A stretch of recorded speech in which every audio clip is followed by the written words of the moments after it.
నమస్కారాలు తెలియజేసుకుంటున్నాను. అదే రకంగా మా వైఎస్ఆర్ కాంగ్రెస్ పార్టీ కార్యకర్తలకు, నాయకులకు, శ్రేయోభిలాషులకు ధన్యవాదాలు తెలుసుకుంటున్నాను.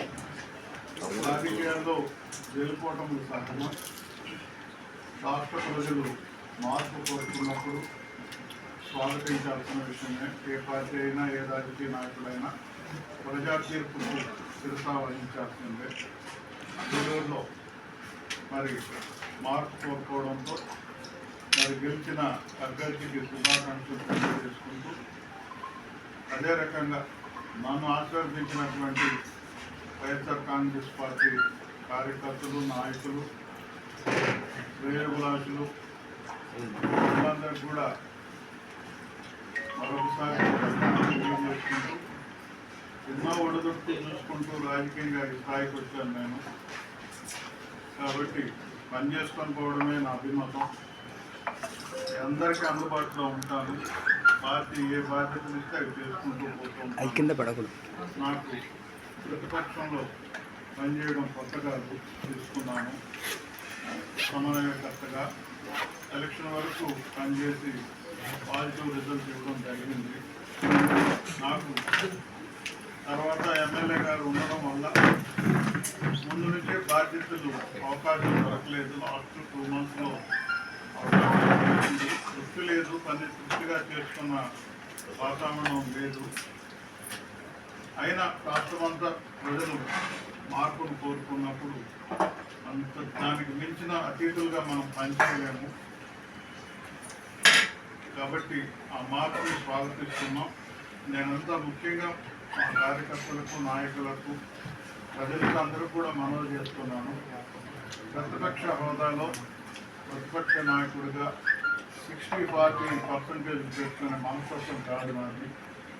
నిజంగా ప్రతిపక్ష నాయకుడిగా ప్రతిపక్షాన్ని పాలక పక్షాల లోపాలు చూపించుకుంటూ ప్రతిపక్షం మళ్ళా మన్నను పొందేందుకు ఏ రకంగా అయితే 2016లో మరి మన్నను పొంది 2019లో పార్టీకి విజయావకాశాలు ఏ రకంగా చేసి చూపించాను, అదే వాతావరణంలో ఇంకా రెట్టించినటువంటి కష్టపడే దానికి సిద్ధంగా ఉన్నానని తెలియజేసుకుంటూ, ఎవరు అధైర్యపడవద్దు.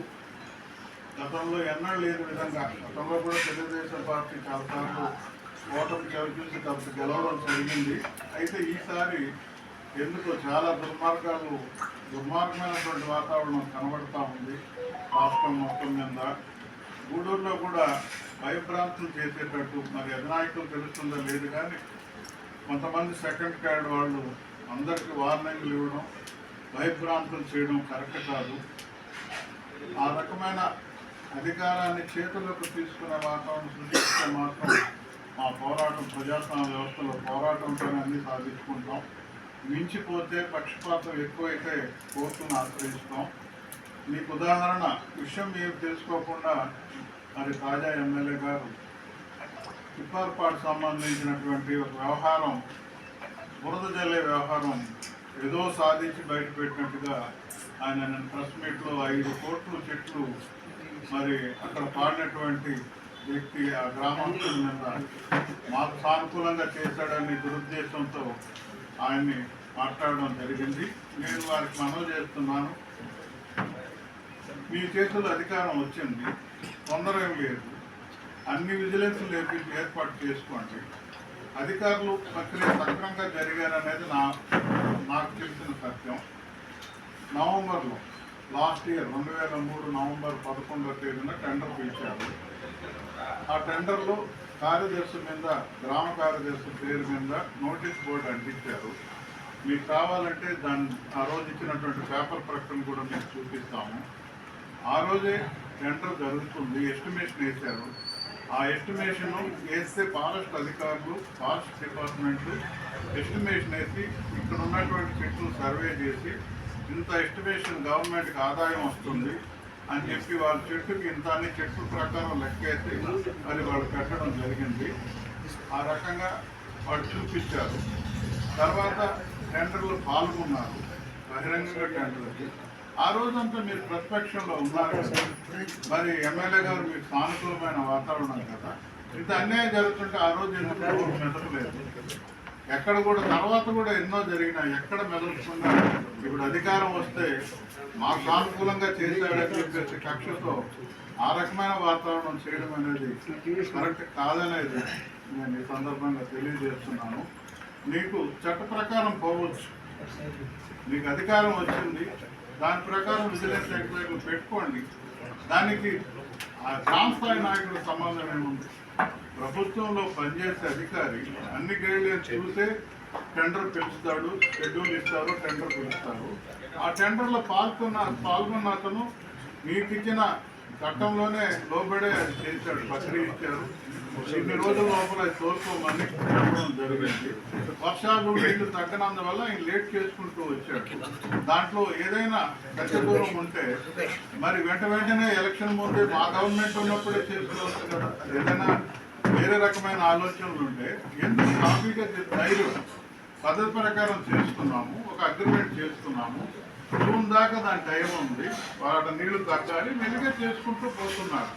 ఏదైనా వేరే రకంగా మా వక్రమైన ఆలోచనలు ఉంటే మీ అధికారం ఉన్నప్పుడే చేసేసుకోవచ్చు కదా. అలాంటిది ఏం లేదు. మీరు వక్రం అంటే నోటీస్ ఇవ్వండి, ఆయన కోర్టును ఆశ్రయిస్తారు. దానికి మేము ఆ రోజు పద్ధతిగా జరిగింది కాబట్టి పార్టీ తరఫున మా సపోర్ట్ మాకు ఉంటుంది. ఆ రకంగా మేము పోరాటం చేస్తాం. అట్ట కాకుండా ఊరికే ప్రెస్ మీట్లు పెట్టేసి సత్యాన్ని అసత్యాన్ని అంత సత్యం చేయాలని చెప్పేసి సినిమాలు పెట్టుకుంటూ పోతూ అక్కడ ఎంత ఎస్టిమేషన్ వేసారో తెలియకుండా 5 కోట్లు 50 కోట్లు అని మాట్లాడడం, అదొక స్థాయికి ఎదిగి ఒక ఎమ్మెల్యే స్థాయికి ఎదిగిన తర్వాత అట్లాంటి మాటలు మాట్లాడితే అది ఎంత వాతావరణం ఇదిగా సృష్టిస్తాయి. కాబట్టి నేను చెప్తున్నాను, తెలిసి మాట్లాడాను. లేక మీకు నిర్ధారణ మీ చేతిలో వచ్చింది అధికారం, మీ చేతుల్లో అన్ని వ్యవస్థలు ఉన్నాయి. దానికి అది అన్యాయం అక్రమంగా జరుగుంటే అక్రమంగా ఉండుంటే మీరు దాని మీద ఎంక్వైరీ చేసేసి యాక్షన్ తీసుకోండి. అదే పెద్ద ఇష్యూ కాదు కదా. కాబట్టి నేను మరొకసారి అంటే సందర్భం వచ్చింది కాబట్టి చెప్తున్నాను, మాకు సానుభూతులైన ఎవరు సపోర్ట్ చేస్తే వాళ్ళందరినీ ఈ రకంగా ఏదో బ్లాక్మెయిల్ చేయాలని అంటే అది మేము దానికి ఒప్పుకోం. ఎంత పోరాటమైన సిద్ధం. కోర్టులు ఉన్నాయి, అతిగా పోతే కోర్టు ద్వారా మేము మాకు జరగాల్సిన న్యాయం పోరాటంతో సాధించుకుంటామే తప్ప ఎవరు వెనుదిరిగి చూసేది ఉండదని కూడా నేను తెలియజేసుకుంటూ, నేను ముఖ్యంగా మా కార్యకర్తలు అందరూ సంయమనంగా ఉండండి. ఇంత మీరు వస్తే మన పోరాటంతో వ్యవస్థలు ఉన్నాయి. 1-4 సార్లు కలిసినప్పుడు దుర్మార్గాన్ని ఏ వ్యవస్థ కూడా ప్రోత్సహించింది.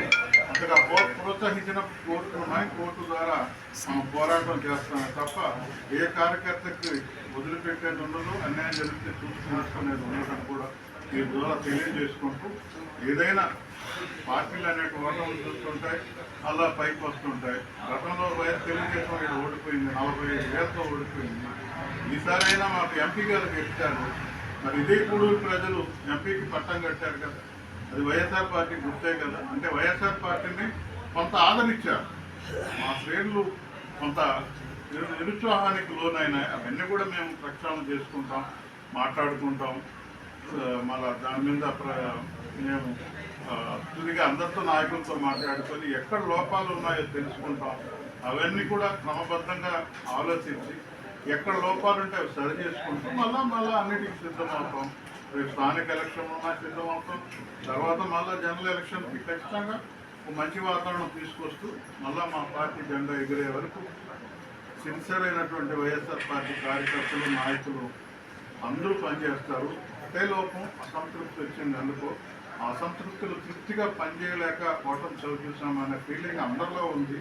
ఇప్పుడు ఇంకా బాధ రెట్టింపయింది. జగన్మోహన్ రెడ్డి గారు ప్రెస్ మీట్లో మాట్లాడిన తర్వాత ఆయనకి మళ్ళా అవకాశం ఇవ్వలేకపోయినానే, మనం తృప్తిగా చేస్తుంటే బాగుండే అనే పశ్చాత్తాపం మా కార్యకర్తల్లో, నాయకుల్లో ఉంది. దాన్ని రేపు భవిష్యత్తులో దాన్ని మంచి వాతావరణం తీసుకొస్తూ ముందుకెళ్తామని మీ ద్వారా తెలియజేసుకుంటూ, మీరందరూ కూడా పార్టీలో ప్రింట్ మీడియా కానీ ఎలక్ట్రానిక్ మీడియా అన్ని విషయాల్లో మాకు సపోర్ట్ చేసినందుకు మీకు కూడా ప్రత్యేకమైన ధన్యవాదాలు తెలుసుకుంటూ, మరి అదే రకమైన మంచి వాతావరణంలో ఉందాతనం రాజకీయాలు నడిపేందుకు ముందుంటామని చెప్పి తెలియజేసుకుంటూ సెలవు తీసుకుంటాం.